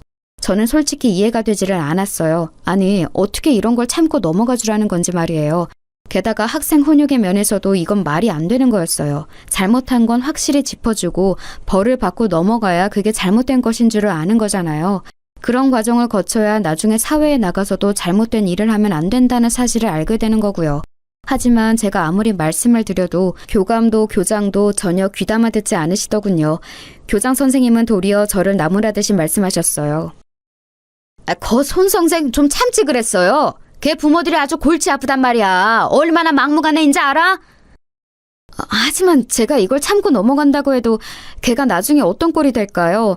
애를 가르치기 위해서라도 이건 그냥 넘어가면 안 되는 거라고 생각합니다. 그거야 우리가 알 바가 아니지. 이제 애들의 미래를 우리가 책임진다는 생각은 버려요. 그런 마인드로는 애들 가르치는 일 길게 못하니까. 아니 물론 손 선생이 아직 젊고 교직에 들어온 지 얼마 안 되어서 이상적인 생각을 하고 있다는 건 알아요. 하지만 그게 먹히는 시대가 아니란 말이지. 손 선생 본인은 물론이고 다른 학생들이나 선생님들까지도 다 너무 골치가 아파진다고. 본인 혼자만 힘들고 마는 게 아니란 말이야. 교장 선생님은 답답하다는 듯이 저한테 그렇게 꾸중을 하셨습니다. 제 잘못은 아무것도 없는 상태에서 상사한테 싫은 소리를 듣는 그 상황이 정말 이해도 가지 않고 납득도 되지 않더라고요. 저도 원래 그렇게 얌전하거나 고분고분한 성격은 아닌데 그래도 아직 저연차 교사이기도 했고 학교라는 조직의 분위기상 항상 다소곳한 태도를 유지하고 있었어요. 그래서 교장 선생님한테도 그때 아무런 말대답을 하지 않고 그냥 듣기만 하다가 나왔었죠. 나와서도 정말 속이 뒤집혀서 퇴근을 할 수가 없더라고요. 교장, 교감 선생님과 한참이나 이 이야기를 하고 난 다음이라 이미 해가 거의 저문 다음이었는데요. 교무실에서 선생님들은 많이 퇴근하시고 난 다음이라 저는 한숨을 쉬면서 애한테 빼앗았던 핸드폰을 책상 위에 올려두었어요. 어차피 패턴으로 여는 것이라 저는 알 수 없었고 애 부모님이 오면 면담한 다음에 열어서 제 치마 속 촬영한 영상을 지우게 해야 할 거라고 생각하고 있었거든요. 그런데 그때 제 핸드폰으로 전화가 오더라고요. 번호를 보니까 그의 부모님 번호였어요. 저는 애들 번호는 물론이고 부모님 번호까지 다 꼼꼼하게 저장을 해두었거든요. 그 애는 아마 저한테 혼나고서 곧장 부모님 퇴근하자마자 이야기를 한 것 같더군요. 그래서 마음을 단단히 먹고 걔 부모님한테도 쓴소리를 좀 하겠노라 결심한 이후에 전화를 받았죠. 그리고 통화가 연결되자마자 제가 여보세요라는 말을 꺼내기도 전에 전화에서 거의 귀가 찢어질 것처럼 엄청난 소리로 욕이 쏟아져 나왔어요. 아마 들어보지 못한 분들은 잘 모르시겠지만 전화기를 통해서 그 아기가 가득 눌러 담긴 상대방의 욕설이 저한테 쏟아지는 걸 들으면 거의 정신이 멍멍해질 정도예요. 저는 핸드폰을 들고서 대체 이게 뭔가 싶어서 멍하니 있었어요. 제가 알아들을 수 있는 말은 맨 끝에 문장 하나 정도였죠. 네가 교사면 다야? 너 내가 내일 학교 가서 죽여버릴 테니까 그렇게 알아. 신경질적인 남자 목소리였습니다. 보통은 어머님이 먼저 전화를 하시고 그 후에 면담이 잘 진행되지 않으면 아버님께 전화를 드리는 경우가 많았는데 이번에는 먼저 애 아버지가 먼저 전화를 한 거였어요. 정신이 멍멍해서 대답도 제대로 못하고 있는데 그대로 전화가 끊어지더군요. 저는 멍청한 상태로 앉아 있었어요. 다시 전화를 해서 사정을 설명을 하고 이야기를 나눠보아야 할 것 같은데 도저히 그럴 수가 없더라고요. 그렇게 일방통행으로 욕설을 얻어먹었는데 바로 정신이 차려질 리가 없지 않겠어요? 그래도 한참 앉아있다가 손이 떨리는 걸 가라앉히고서 다시 그 번호로 전화를 해봤지만 저쪽에서 딱 끊더군요.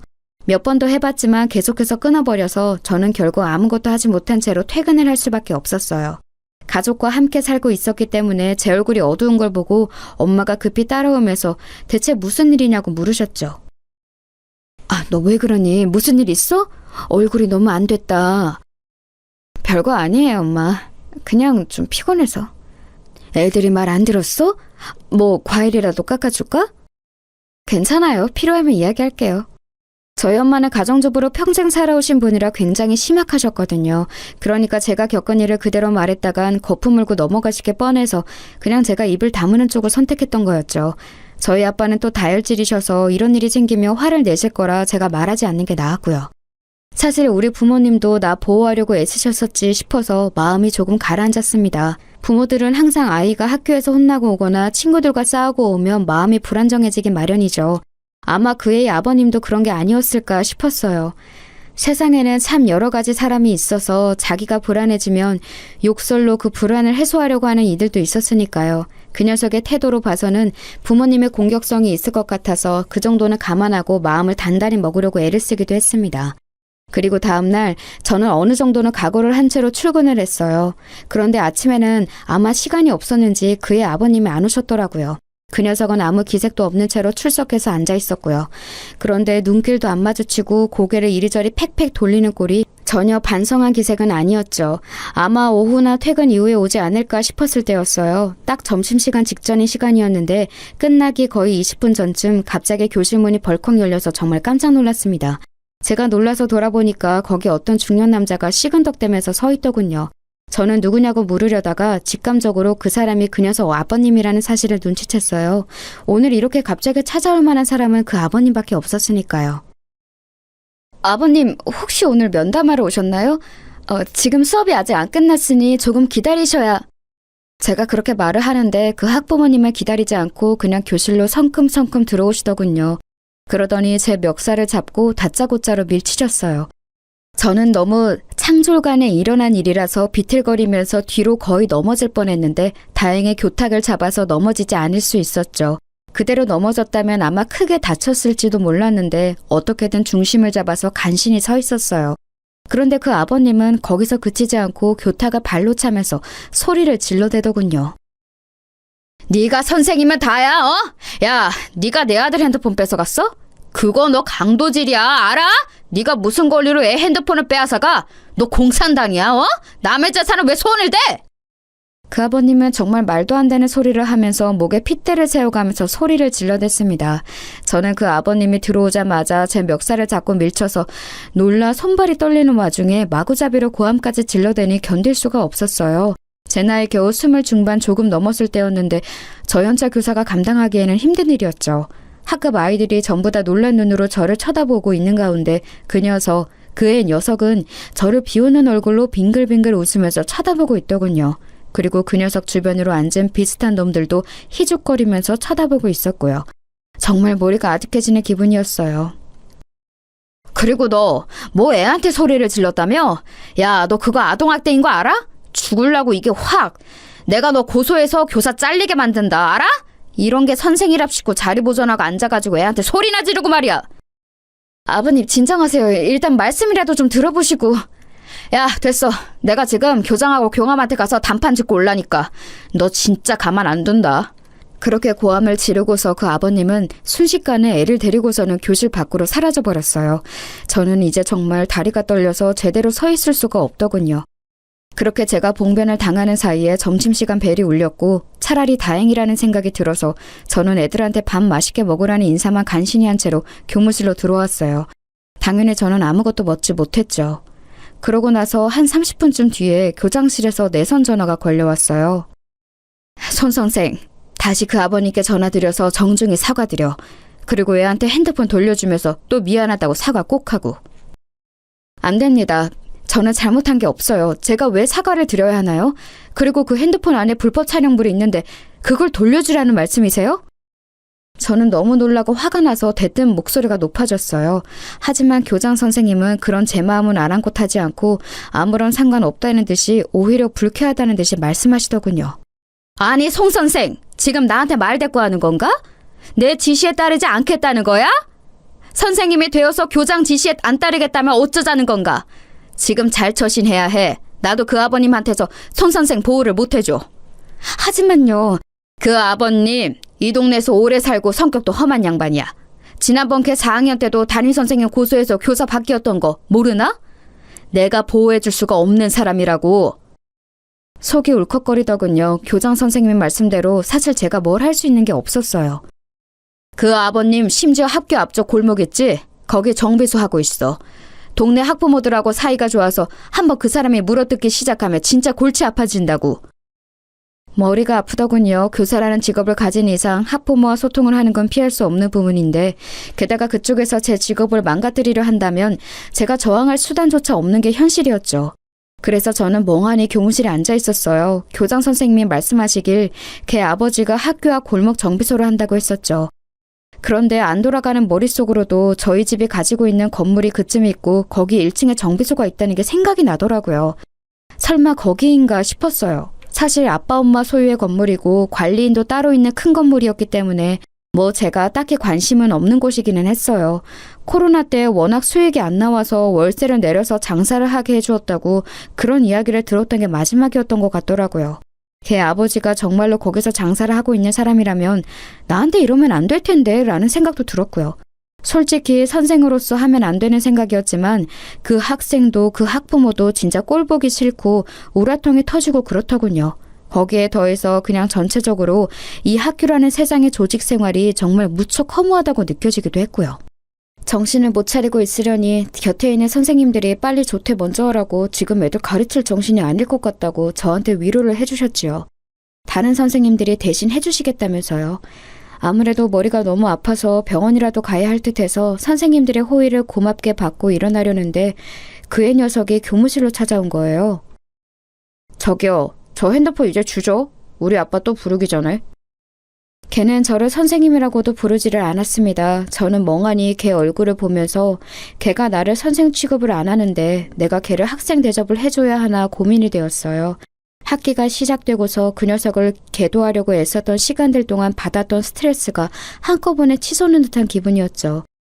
의기양양하게 저한테 핸드폰을 내놓으라는 그 녀석 얼굴을 보다가 저는 고개를 저었습니다. 네 핸드폰 나한테 없는데? 뭔 소리예요? 가져갔잖아요. 부숴서 버렸는데? 아, 뭔 소리예요? 가지고 있잖아요. 뭘 버려요? 걔는 당황하면서 저를 몸으로 밀치고 제 책상 서랍이 열려고 했어요. 그때 옆자리에 있던 선생님이 몸으로 얼른 끼어들면서 걔를 막아서섰죠. 아, 뭐 하는 거니? 지금 너 다른 사람 물건 막 만지는 거야? 돌아가서 그냥 네 부모님하고 상의하고 다시 와. 선생님이 다 생각이 있으시겠지. 그리고 교무실에 있던 선생님들이 모두 같이 저희 쪽을 바라보셨어요. 많은 숫자의 시선이 있으니 과연 그 녀석도 더 행패는 못 부리고 씩씩거리다가 아빠 다시 올 거예요 라는 한마디만 남기고는 사라져버렸죠. 저는 머리가 아파서 견딜 수가 없어서 머리를 짚었지만 그래도 동료 선생님이 너무 고마워서 웃어 보였어요. 그 선생님은 빨리 병원에 가라고 제 등 뒤를 밀어서 내보내 주셨죠. 그런데 저는 가기 전에 책상 서랍에서 봉투 하나를 꺼내서 교정실로 향했어요. 다행히도 교장 선생님이 계시더군요. 왜 왔냐고 묻는 탐탁지 않는 눈길 앞에서 저는 봉투를 내려놓았습니다. 사직서입니다. 뭐? 아니, 그 아버지 때문에 그래? 뭘 그런 일 때문에 사직서를 내? 그 애한테 핸드폰 돌려줄 수 없습니다. 저 몰카 찍은 증거니까요. 그리고 그 아버지라는 인간한테도 사과 안 합니다. 못해요. 그러면 그 사람 송 선생 고소한다니까? 하라고 하세요.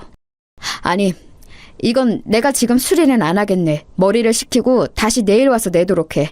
이런 식으로 굴면 그 학급은 다시 담임이 바뀌는데 애들은 생각 안 하는 거야? 교장은 준엄하게 저한테 반의 다른 아이들을 생각하라고 말씀하셨죠. 저는 순간 머릿속에 차게 식는 것 같아서 그럼 알겠다고 내일 다시 생각해보고 오겠다고 하고서 돌아섰습니다. 조퇴하는 길에 마음이 정말 두 갈래였어요. 그래도 대학부터 임용고시 교사로 임해서 현재까지의 모든 세월을 다 허송세월로 돌리게 되는 사직서보다는 이번 일 그냥 꾹 참고 넘어가는 게 낫지 않을까. 하지만 그렇다고 이런 환경 속에서 계속 교사 일을 끌고 가는 것보다는 아예 그만둬버린 게 낫지 않나. 머릿속이 정말 혼란스럽더군요. 게다가 제가 그만두면 반의 담임이 또 바뀌게 되니 얌전하고 순한 다른 학급 아이들은 피해를 보게 되는 거였어요. 그래서 너무 고민이 되어 집에 가서도 멍하니 정신을 차리지 못하고 있는데 제 핸드폰으로 전화가 오더군요. 번호를 보니까 또 그 아버지였어요. 저는 그냥 번호를 내려다보다가 받지 않고 끊어버렸죠. 그러더니 전화가 또 오고 또 오고 계속 끈질기게 오는 거예요. 마치 무슨 스토킹이라도 하는 것처럼요. 저는 정말로 핸드폰을 그냥 꺼버릴까 했는데 사직할 각오까지 한 마당에 대체 이 인간이 또 무슨 소리를 할까 궁금해서 한 10통쯤 전화 왔을 때 전화를 받았어요. 그랬더니 예상했던 것처럼 또다시 욕설이 줄줄이 튀어나오더군요. 야, 너 내가 기회 줬는데 또 애한테 지랄했어? 뒤진다 진짜. 교장이 설설 기면서 한 번만 기회 달라고 해서 봐줬는데 핸드폰을 부쉈다고? 너 제정신이냐? 저는 이게 욕설 듣는 처음이 아니라서 이미 익숙해진 건지 그렇게 막 화도 안 나더라고요. 그냥 듣고 있자니 조용해서 저쪽은 더 화가 난 것 같았어요. 야, 왜 대답이 없어? 이제 학부모가 우스워 보여? 내가 너 고소해서 꼭 길바닥에 나앉게 만든다. 내가 가만히 있을 것 같아? 어? 니네 부모는 너 그렇게 키웠냐? 선생이라는 게 가정교육을 어떻게 받은 거야? 야, 니네 애미 애비는 대체 뭐 하는 것들이길래 이런 걸 선생이랍시고. 저는 가만히 듣고 있다가 그 사람 말이 저희 부모님에게까지 가자 더 듣고 싶지 않아졌어요. 그래서 가만히 확인차 물어보았죠. 아버님, 이 동네에서 정비소 하신다고요? 그래, 내가 여기 아는 사람이 몇 명인데 내가 학부모들하고 이야기해서 너 가만히 안 둔다. 애 핸드폰 들고 와서 우리 집 앞에서 무릎 꿇고 사과해. 네 부모까지 와서 무릎 같이 꿇어. 듣다 보니 이게 정말 요즘 말하는 진상 학부모구나 싶더군요. 그래서 저는 그냥 내일 뵙죠 라고 말하면서 전화를 끊었어요. 또다시 전화가 왔지만 아예 그 번호를 차단시켜버렸죠. 저는 그렇게 하고서 거실로 나갔어요. 제 방에 아무 말도 없이 들어가서 저를 걱정하며 안절부절 하시던 엄마가 저한테 얼른 달려오셔서 제 손을 붙들고 소파로 가서 앉으셨죠. 대체 무슨 일이야? 너 뭐 큰일 있지? 계속 얼굴이 너무 안 좋아. 엄마 나 사직하려고. 뭐? 그게 무슨 소리야? 무슨 일이 있었길래 그래? 엄마는 너무 놀라서 눈을 크게 뜨면서 물어보셨습니다. 솔직히 말하면 성인이 되어 직업적으로 독립했다면 이런 이야기는 다 해결된 다음에 부모님께 말씀드리는 게 맞다고 생각하고 있었어요. 하지만 이렇게 제가 구속으로 몰린 마당에 저희 부모님의 힘을 빌리지 않을 이유도 없었습니다. 유치하고 치졸하긴 해도 저도 그냥 있을 수가 없겠더라고요.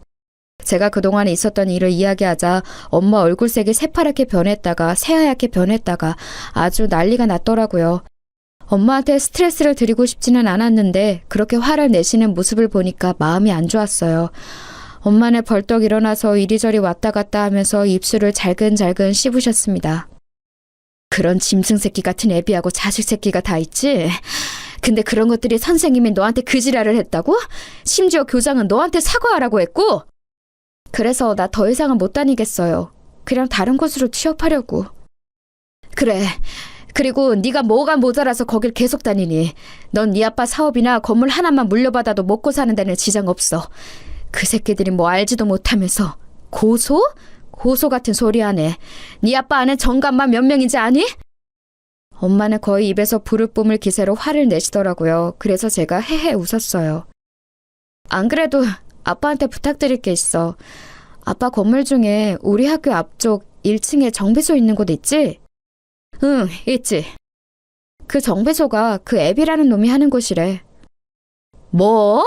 하면서 엄마는 더욱이나 길길이 뛰면서 화를 내시더라고요. 사실 그럴 수밖에 없었어요. 엄마가 하시는 말씀을 들어보니 그 정비소는 코로나 때부터 쭉 장사가 안 되어서 그때 한번 임대료를 내려주었고 요즘은 더욱이나 어렵다고 하도 우는 소리를 해대서 한 번도 내려줬다더라고요.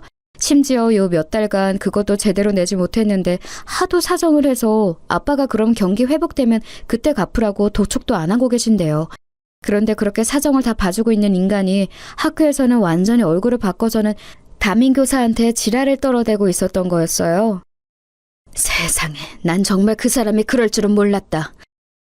엄마는 너무 어처구니가 없다는 듯이 말씀하셨어요. 그 인간이 부모님께 사정을 할 때는 그렇게 세상에 없이 가련하고 가엾은 가장처럼 말했다고 하시더라고요.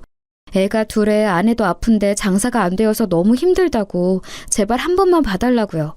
돈이 없어 생활도 힘들다고 했다고 하는데 그렇다기에는 제가 입수한 애 핸드폰이 아주 최신형이더라고요. 제 것보다도 훨씬 더요. 그리고 곧 아빠가 돌아오시자마자 엄마하고 저는 그 사정을 전부 아빠한테 이야기했어요. 아빠는 평상시에는 자상하고 다정한 분이지만 한번 화가 나면 급발진도 그런 급발진이 없거든요. 아무 말 없이 저와 엄마 이야기를 듣고 계시더니 아빠는 곧 말씀하셨어요.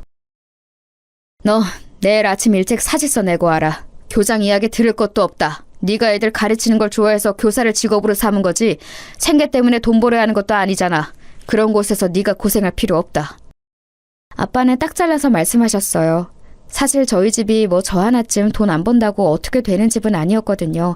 이 동네에만 상가 건물 제법 큰 걸로 4채가 있고 서울 안에 좀 더 있었고요. 그리고 다음날 아침 아빠가 운전하시는 차를 타고서 저는 학교로 들어갔어요. 일부러 조금 늦게 가서 학생들이 드문드문 등교하고 있었죠. 저는 차에서 내려서 곧장 교장실로 갔어요. 커피를 마시려던 교장이 놀라서 저를 돌아보는데 그냥 사직서를 내려놓고서 돌아서서 나와버렸죠.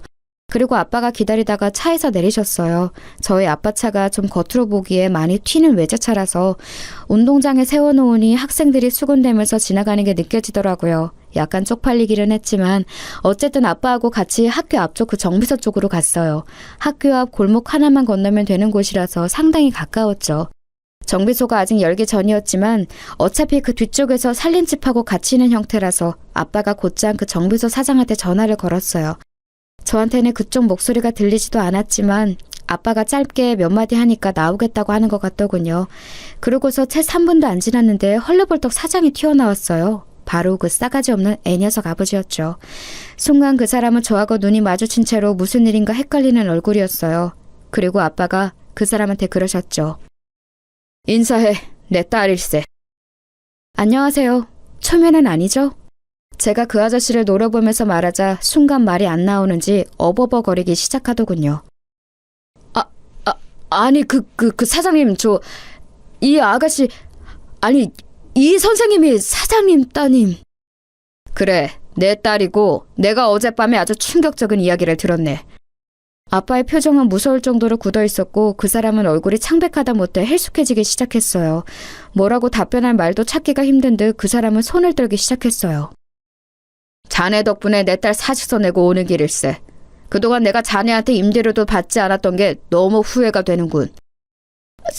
사직서를 내셨다고요? 아니 그게... 고소하실 거면 하세요. 저도 아빠 변호사 좀 빌려서 쓸 테니까. 안 하시면 저희가 고소하려고요. 제가 무표정하게 말하자 얼굴 표정이 진짜 볼만하게 변하더군요. 이번 달 안으로 가게 비우게. 지금까지 안 낸 임대료도 이번 달 안으로 내고. 안 내면 고소장 받게 될 거야. 라고 말씀을 남기시고서 아빠가 돌아서셨어요. 그 아저씨가 달려와서 아빠 바지가랑이를 붙들고 늘어지는데 아빠가 저 먼저 집에 가라고 손짓을 하셨죠. 그러고서 저는 그냥 집으로 와버렸어요. 아빠한테 매달리고 울고 불고 난리였던 모양이지만 아빠가 봐주지 않고 곧장 가게 비우라고 선고를 해버리셨더라고요. 안 그러면 정말 법적으로 절차를 밟는다고 하셔서 결국 그달 안에 그 정비소는 허겁지겁 이사를 나갔고요. 물론 살림집도 같이 있었으니 거의 나앉다시피 한 모양이었어요. 소문으로는 어디 반지하 집으로 가서 살고 있다고 하더라고요. 아빠의 선의에 의지해서 살던 사람이 저한테 고약한 짓을 하려다가 된소리를 맞은 꼴이라 별로 불쌍하지도 않았었죠. 결국 저는 교사를 그만두고 일반 회사에 취업해서 다니고 있어요. 당시를 생각하며 다시 교사를 하고 싶은 생각도 들지 않네요. 요즘 교권 추락으로 여러 사건이 많은데 다시 한번 제 경험이 생각나고는 한답니다.